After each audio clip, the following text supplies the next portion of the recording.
funny good part. You like having some humor in your videos? Was that funny, I guess? Yeah, that was good. That was great. What did I just say? Hello everyone, my name is Bridget and I'm here with my brother, Ren. My blood brother, Ren. We call him Zen Ren because he's always been like the neutral philosopher / psychologist of the family, and we've been having a really good conversation on how to attract the right relationships and keep healthy right relationships. And so that's what we're going to be talking about today. We've got 3 really good points that are critical for you to kind of dive into and understand to attract the right people in your life. So let's get into it. You were talking about how the first way that would be really helpful for people to, particularly women, but I think it goes for both sexes or like any kind of relationship dynamic, to make it thrive or to keep attraction, so initial attraction, and to maintain attraction, is to not have any form of control or manipulation on the other person. Yeah, so trying to control somebody is unattractive. Yeah. And that's what you don't want when you're in a relationship with someone, or you're just hanging out with someone, or you're spending time with someone, is you don't want to feel like they're bossing you around or ordering you around or telling you how to act or telling you what to think or what to do, because that's not fun. Right, because it's not fun. It's as simple as that. That's just not fun. It doesn't make you want to be with them. Yeah. It's as simple as that. Like, you don't want to go hang out with somebody who is going to just order you around, boss you around, and then criticize your decision-making skills. You obviously don't want to be that yourself, and then also if you're in that kind of dynamic, you probably want to exit that kind of dynamic. Yeah. If you just take a step back and think about it, which would you rather hang out with? The buddies or the people that you can be most yourself around and you can be truly you and like let go and just have a great time with? Or would you rather be around somebody who you're constantly having to be defensive and explain yourself around? Yeah. That's not pleasant. No, it's not pleasant. And then at the same time, it's a tricky business because it's like in the world right now, I think that there's like a lot of chaos, a lot of change, unpredictability in our personal lives and our collective lives. And so I think wanting to control someone is like, it kind of just feels like some level of certainty can come from it.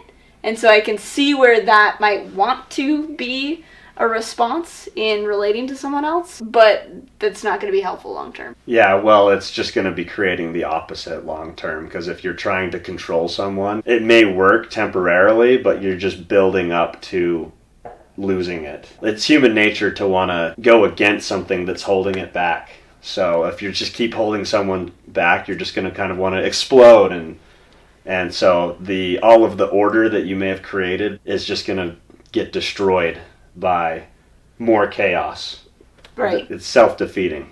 Right. And it's going to create it's kind of like the battery effect, right? It's creating a polarity. So if you're controlling, then the other person has to, with the same level of counteraction, right? Repel and like move away. Yes. And so I think it actually creates like the exact opposite of what you're like wanting to do, and in the exact amount of energy in opposition to what you're wanting to do as well. Exactly. So wanting to move to more neutrality. Yeah, basically just think of yourself as not someone, you're not against each other, you're on the same team. It sounds simple to say, but like, you're on the same team, so you have to be supportive of your teammates. Yeah, I like that. That's been helpful for me. And criticizing teammates, there's a place and a time for it. It should come up here and there, but not all the time.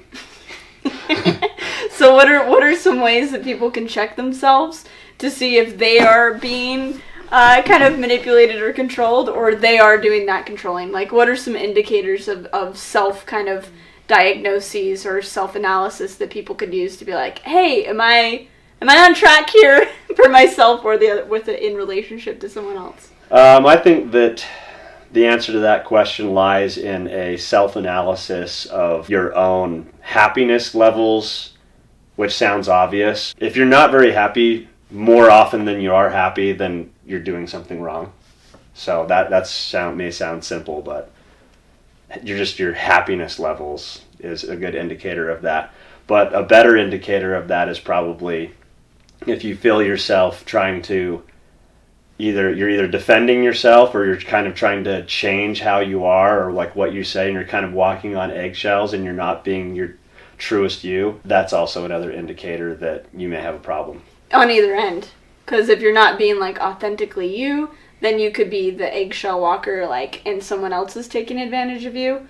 Or you could be the bull, like, to someone else. No matter what then is happening in the exterior relationship, if you don't have your core happiness in check, then you're always wanting to derive it from someone outside of you, or you're trying to get it from someone, or you're trying to, either way you're trying to get it from someone, in manipulation or in being manipulated. And so you're depending on the exterior to balance out that happiness level rather than doing it within. Sounds good to me. Okay, great. So the second point that we had talked about on like attracting the right person or keeping the right person is trust, which is a huge one. And you were talking about the kind of knowing that they'll come back, like the trusting in them. Can you talk about a little bit about that? Yeah, one of the most attractive qualities in a mate, in my opinion, would be someone who trusts you to the point of where they're fully on board with your decision-making skills, and they trust in the fact that you're going to make good decisions about your life and your time and how you decide to spend your time. And that's pretty attractive when they just like kind of let you have the keys to your own time and your own decisions. And so how can a person do that? Especially if they've had like a lot of maybe betrayal in their lives, or that's like a scary thing to like actually trust someone. How do they get to that point of being able to do that? I think it would, that's a tricky one, but I think it would start with learning to trust yourself. You can't trust someone else's decision-making skills if you don't trust your own. So it would start by looking inward and starting to learn to like yourself and be impressed with yourself and trust your own decision-making skills. And then once you got to that point where you can trust yourself, then you can start looking outward to see about finding someone that you feel like you can also trust. Yeah. And I find that when you have that within yourself on like an energetic level, like you're putting out that field, like the law of attraction, where you're actually putting out the field of trust because you have trust within yourself and you'll attract those people. If you still have that betrayal like within your own energetic field, like you'll just attract more of that. So having it clean within you and within your field will help attract more of that for sure. And I think that you can also, because you've analyzed that so much in yourself and you've gone through that personal process, when someone else is in front of you, you can see where they're at in their process of their own self-love, happiness, trust, like all those things, and be like, they're not at that place where they can be trustworthy within themselves. Like, because you've already figured that out in yourself. Yes. Once you've learned all of the dynamics and gotten some practice at building a great and positive you, who you trust and love and like, then you can better analyze other people. Yeah. You have less walls. Yeah.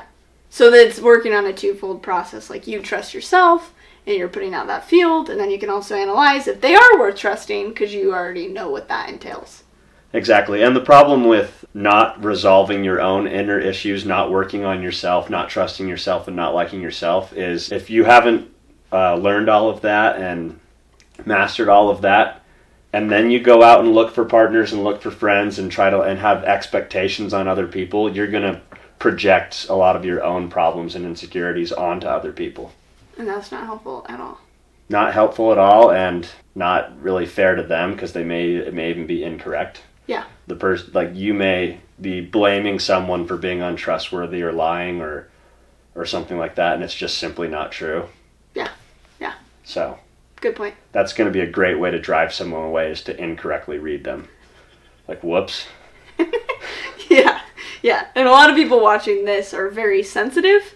So it's like, don't get caught up in your own self-sensitivity and tune in neutrally to them and use your sensitivity to see actually what's accurate for them and not, projecting your own stuff, right? Yeah. Trying to put yourself into their shoes and empathize with them is a good start. Yeah, I like that. Okay, that's really good. And trusting that they'll come back to you. Yeah, that's a good one.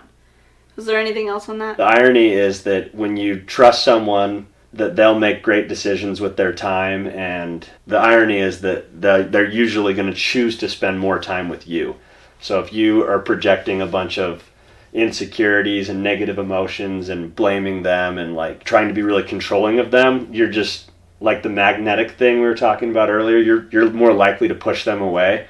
But if you trust their decision making skills and who they are, and you really are on their team, and you're really by their side, ironically enough, they're going to choose to spend more time with you, so it's a win-win. Yeah, and we talked about, when we were first talking about this, we said that you can't do it because you know that they'll come back to you.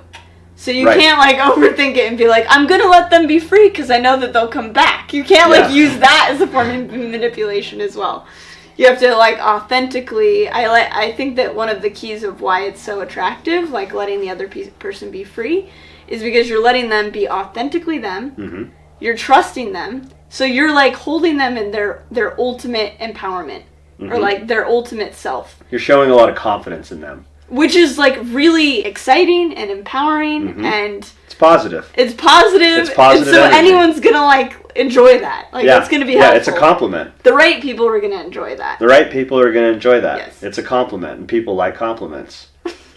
Yeah, they do. So you're complimenting the other person in how you treat them. So if you treat them as though they're someone who makes good decisions and is just a really cool person that's going to be, that you trust them entirely, like, it's a big compliment to them, and you kind of like that positive energy, so you're going to come back to it. Yeah, and I find that if you hold that for them, each person can actually turn out as a whole entirely different version of themselves depending on who they're around. Sure. And so the different masks that we wear, if you will. Yeah, and so if you're like, this person is amazing and making great decisions, and, like, I empower their freedom, like, they're going to turn into, like, a different person. Like, what is available to them will be different. Then it's like ball and chain, poison dripping, holding back, mistrust. It's going to be like, they're going to, like, want to hide and want to recoil. And all of these kind of, the way that they show up is going to be different. So holding a positive vision that is clear, not distorted, but, like, a positive vision of them is going to be ultimately helpful as well. Yep. To get the best version of them. They're going to be more likely to embody those belief systems that you've instilled onto them. Yeah, but it doesn't have to be projection. It can just be authentically, like, what is their highest expression that they're choosing as well. Mm-hmm. The third way to attract and keep the right partner is to be yourself. That was your third one. Yeah, that one is, those are an interesting two words because they're just so classic that they almost sound silly to recommend, because it's like almost everybody's heard those two words, and it's like, how is that good advice? But if you expand upon the two words of be yourself, and expand upon it in the way of, like, be unapologetically yourself and always strive towards being as authentic as possible. So when you have that little thought bubble in your mind that comes up of wanting to say something that hopefully the other person will like to hear, like, that thought bubble is a good indicator that you're analyzing right there in that moment, should I alter myself slightly so that this person will like me? And if you're asking that question, the answer should just be immediately no. You should be so authentically yourself that you're unapologetic about it, and that you don't even have that thought bubble anymore. Yep, totally. And I think we were saying that will attract the right person by doing that, and it'll repel the right people.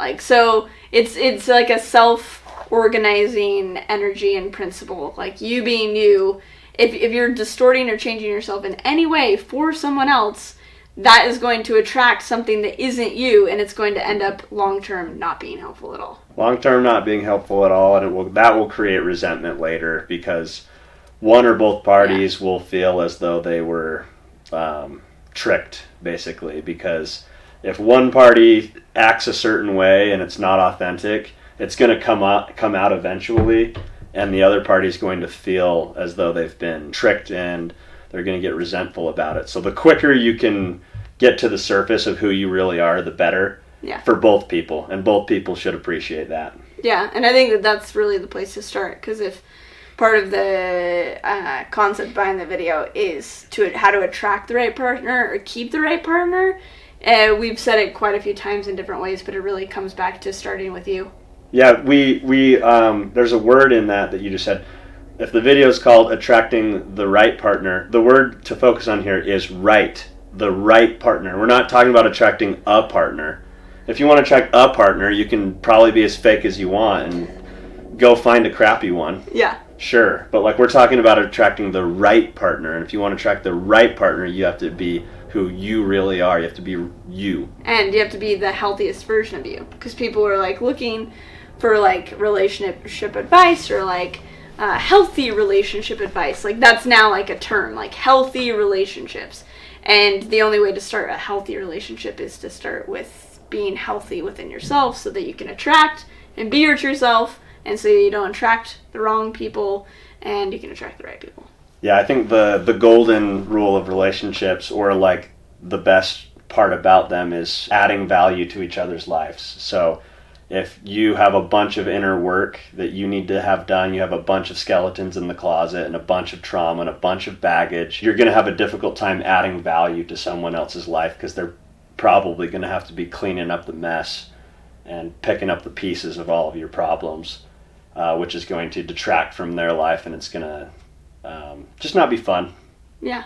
We were just talking about this with someone that is close in both of our lives, wanting to attract a relationship, actually earlier today, and we were both kind of giving advice, and the first place that we started was, well, what do you have to contribute to this other person? Sure.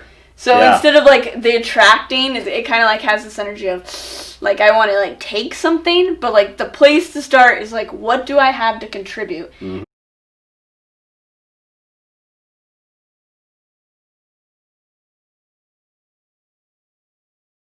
I'll be around. You may run into me at some point. He was in Ogden, Utah. Yeah, I'm in Ogden, Utah. If you're a Utahan, let me know. We can go do something fun. But in the social media world or technology world, Renegade Ren89 is my Instagram handle, as well as my Snapchat handle. And so you can find those in the description below. Yep. And we'll be sure to answer any comments you have. So if you have any questions around this, then we can dialogue with you. He can answer the questions in the comments. And be sure to hit like on this button. Be sure to hit the subscribe button, hit the bell button, so you get notifications every time I do new videos. And thank you so much for watching, and we'll see you next time.